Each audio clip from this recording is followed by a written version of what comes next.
Então, aqui não tem miséria. Essa pasta térmica custa caríssimo. Tira foto aí para fazer a propaganda, eles mandam pra gente. É a Grizzly. Então a gente tem a nossa pasta térmica oficial, que é Snow Dog, que a gente usa, mas isso aqui é só pro extremo. Pro extremo tem que ser essa aqui mesmo, sem miséria. Aí a gente pega e coloca generosamente a pasta, não tem miséria. É outra pegada da gotinha. Quem fala gotinha não tem nenhum conhecimento da física, não existe gotinha. A gotinha não vai mudar. Para quem nunca assistiu e nunca viu falar do que a gente fala das pastas térmicas, é o seguinte: a função dela é preencher os microespaços que tem entre as duas superfícies por causa da rugosidade do gerador de calor para o dissipador de calor. No caso, o dissipador de calor aqui vai ser o container de nitrogênio. Essa rugosidade das superfícies tem ar dentro, e o ar é isolante térmico, ele não deixa que seja transferida energia térmica em forma de calor. Então a gente precisa utilizar um elemento entre essas duas superfícies para preencher esses microespaços. Para isso que serve o thermal pad ou a pasta térmica. A característica dela é a condutividade térmica muito alta, o que significa que ela tem pouca resistência para conduzir essa energia térmica. Toda a superfície gera energia térmica em forma de calor. Consequentemente, todo o dissipador deve estar encostado em toda a superfície. Como se você fosse carimbar as duas. Onde tiver chip tem que ter dissipador. Essa é a maneira correta. E se onde tem chip tem dissipador, é lógico que tem que ter interface térmica, porque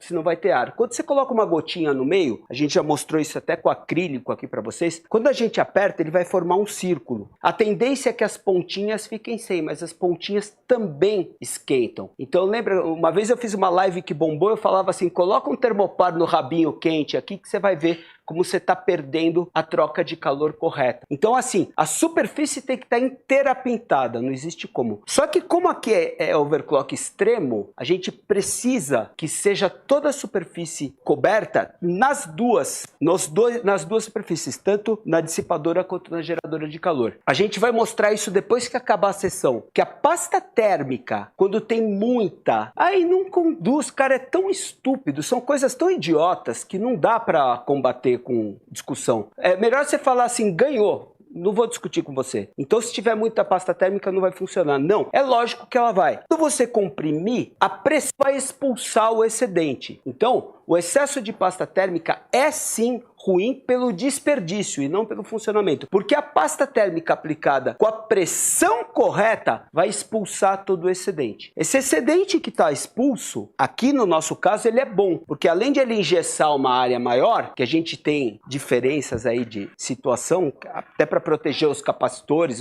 os componentes que estão ao lado, a gente tem essa condição de expulsar isso daí e proteger do lado. Então assim, o cara que fala: eu apertei muito e vai cair no pino do processador, tá certo, você tomar cuidado com o pino do processador. Você não quer botar tanta pasta térmica que vai cair no pino do processador, não é isso que eu tô falando. O que eu tô falando é que a superfície tem que estar inteira coberta. Então se você passar uma camada fina, mas em toda a superfície, quando você colocar o dissipador, ou você passar no dissipador, tanto que quando você comprava aqueles Intel porcaria redondo assim, ele era redondinho e ele já vinha com uma interface térmica colocada, econômica. Por que que o dissipador é redondinho e não pegava o chip inteiro? Por economia, não por desempenho, é por economia. Se ele fosse colocar uma bolinha maior de cobre, ia custar muito mais. Então aqueles dissipadores que são uma bolinha que fica no centro, lógico, o centro gera calor, mas o heat sink, aquela chapinha que tem em cima, ela distribui em tudo, ela não fica distribuída no redondinho ali.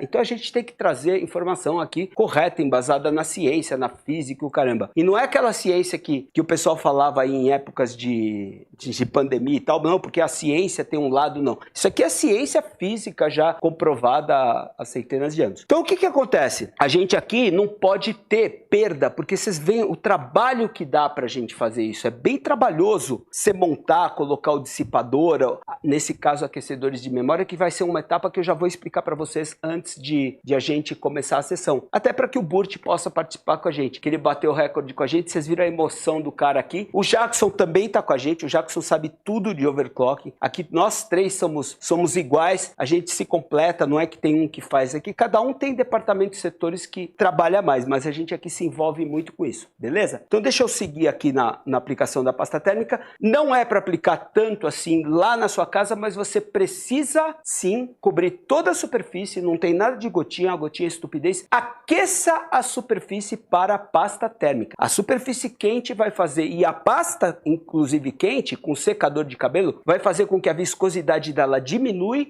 consequentemente o atrito entre camadas, porque existem camadas, o atrito entre camadas diminui, então a viscosidade menor diminui o atrito entre camadas, ela consegue uma espessura menor, mesmo a gente estando falando em microns, a espessura é menor. Então, quando eu apertar, ela vai ser de microns. Você vai ver que quando eu tirar o dissipador, a gente já botou um monte de foto na internet. Talvez o Jackson consiga achar uma foto para mandar para vocês aí. Como é que fica o pote depois? Mas ele fica assim, meu, parece que é uma película semi-invisível assim, de tão fino que fica com a pressão que a gente bota. Agora eu vou esquentar, porque eu parei de falar, né? Parei para falar com vocês. Eu não sei se tá interessante, se não tá interessante, mas digamos, esse aqui é nosso mundo, a gente precisa fazer de um jeito que as pessoas entendam. Se eu fui repetitivo, não foi por maldade. Agora a gente esquenta. Outra coisa que você vai poder notar é o seguinte, quando você tem uma panela, eu já expliquei isso várias vezes, mas teve gente aí que não viu, né? Quando você esquenta uma panela com óleo, você joga só uma gotinha de óleo. Você fala, eu quero fazer um bife com um pouquinho óleo, porque eu não gosto de lambuzar de óleo. Aí você joga um pouquinho de óleo, e quando você esquenta, aquele óleo cresce, né, meu? Você fala, pô, eu joguei só um pouquinho, tem um montão. É a mesma coisa que acontece com a pasta térmica. Ela cresce, o volume dela aumenta com calor. Então ela fica mais fácil de aplicar, fica mais econômico. Olha como aumentou a quantidade de pasta só de eu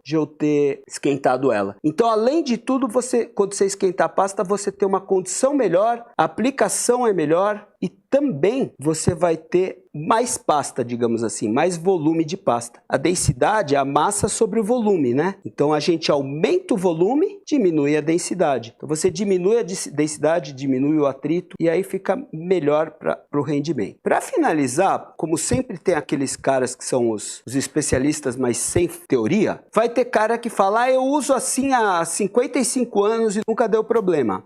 Eu uso a gotinha e sempre funcionou. É lógico que funciona. Até pasta de dente funciona melhor do que nada. Tudo funciona. Só que o que a gente está falando não é que a gotinha não funciona. O que a gente está falando é que a melhor forma de aplicar é essa. E não que se você puser uma gotinha no centro não vai ser muito melhor do que não ter nada. Ou que não vai funcionar. Mas se você quiser o melhor rendimento, a melhor condição de aplicação, é essa que a gente explicou, não tem outra. Aí o cara faz o comparativo com o X, desenha uma batatinha frita, faz o caramba de coisa lá, faz um X, faz um monte de risquinho, faz a cara do Mickey lá, sei lá o que ele quer fazer no processador, ou no processador gráfico, ou no processador, e ele fala que aquela aplicação que ele fez em 3 riscos, num X com 2 pontas, e um X com uma bolinha, não tem nada a ver, você passa em toda a superfície. Isso aí é tudo sem teoria, tudo isso aí que os caras fazem não tem teoria envolvida. A teoria mesmo é passar em toda a superfície. Agora eu tô passando a pasta térmica, também no pote, né? A gente fala no container de nitrogênio, o pessoal fala pote, e para não ficar dúvida, eu vou passar até um pouquinho mais, porque não pode. Essa pasta, pessoal, eles mandam pra gente, mas você pode pesquisar aqui, ó, essa Thermal Grizzly Extreme aqui, ó, isso aqui você não vai achar por menos de, sei lá, R$1.200. É muito boa. Acho que você, procura aí, ó, Thermal Grizzly Extreme. É muito cara essa pasta, muito cara. A gente, felizmente, não paga a pasta térmica, né? A gente tem umas Kingpin, tem umas pasta térmica bem nervosas. E a nossa oficial que é da Snow Dog, né? Mas para usar no ar, a gente prefere a Snow Dog, porque é uma pasta aí que você tem acessível, muito boa. Acessível porque tem, né? Você não precisa importar nada. E é muito boa. O resultado dela é boa, a durabilidade muito boa. Se você puder se inscrever no canal, se você puder deixar o seu like aí, comentar